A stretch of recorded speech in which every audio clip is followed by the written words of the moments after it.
afternoon. So, mag-duration lang niya siya kahit pa. So, the fifth standard is life skill learning content and key components. And life skill learning content and key concepts should be appropriate to the age, different style, and experience and environment for the learner. Since sa meaning ng Bible na it should be aligned to the learner's cognitive, emotional, and social development to address the issues and concerns relevant to learners' entire future life stages. So, content and concepts should be content specific and may include health and hygiene, including sexual and reproductive health and HIV and AIDS. It should be appropriate to age. It's essential knowledge for being included disease prevention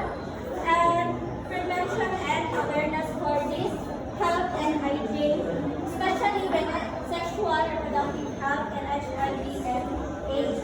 For child protection and social support, it should be emotional and mental call of crisis. It includes teaching about safeguarding, identifying record abuse, and providing activity and support to help individuals cope and strain, stress, and trauma. Third is human rights education, citizenship, peace building, and humanitarian law. It's essential community. This involves teaching how to prepare for response and basic right, promote understanding of citizenship and civic duty, and teacher skill or conflict resolution and understanding humanitarian law to foster a culture or peace of tolerance. And disaster risk reduction and life saving skills, including education on landmines and exploded ordnance. Teachers should be how to prepare for, respond to, and to mitigate to affect the cultural disaster or conflict, and specific including education, danger, or landmine exploded ordnance, or critical life-saving skills in support conflict zone. Then sa cultural recreation support and art, including music, dance, drama, and visual. It should be traditional knowledge about the environment, resource,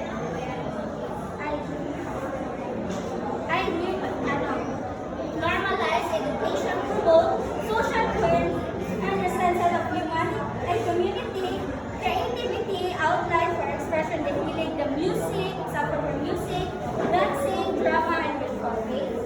And livelihood skills, occupational and technical skills training. It should be individual to become self-reliant. This includes vocational and teaching skills training to help youth gain and employment or start their own business. Contribution for economy recovery. And local and indigenous environment knowledge is traditional knowledge about the environment, resources management, and suitable practices, making curriculum relevant and empowering local solutions. And protection skills related to the specific risk and threat faced by girls and boys. This is highly threat faced of different groups. For example, it will teach girls about the risk of gender-based violence or GBV. Sa EJB ko. Then, or the teach boys about avoiding force recruitment into the armed groups based on the specific risk and the area. And this area, life skills, learning content, and key concept, is this area to relevant life-sustaining and empowering education, directly addressing the unique challenges created by learning context. And second is psychosocial needs, right, and development. This psychosocial needs, right, and development learning teaches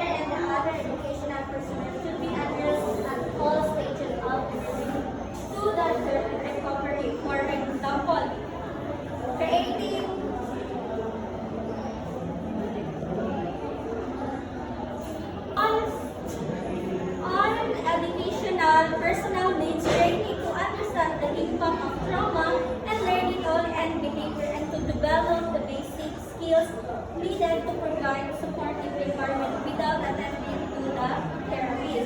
The educational personnel need to recognize signs of distress in learning when the child is so tough in the stress in learning should be trained into psychosocial first aid and a human supporting and practical response to people suffering severe stress.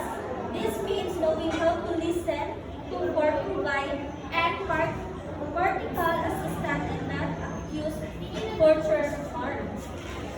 And they should be able to take a step to address the stress, including referral mechanism, provide additional support.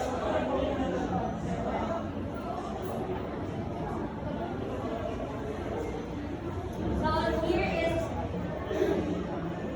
immediate the capture mechanism to provide additional support.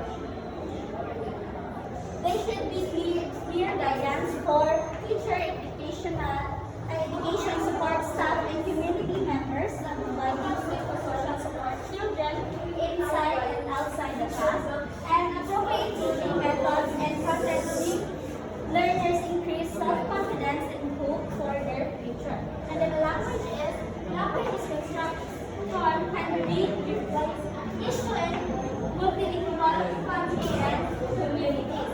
And teachers should be to teach in language understood by learners and to communicate with parents and broader communities. And diversity should be considered in the development and implementation of educational activity to all stages of emergency health through to recovery. Specific aspect of diversity may include gender, mental and physical disability, learning capacity, learning from diverse income group, classes containing children of different stages, cultural and nationality, ethnicity, and regional. So for the standard 2, training professional development and support.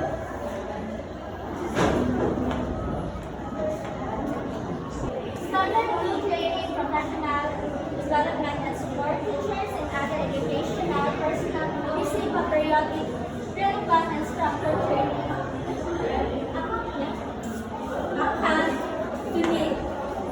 This ensure that the people responsible for the delivering education, teachers and other personnel are properly equipped to handle the unique demands of teaching and emergency recovery.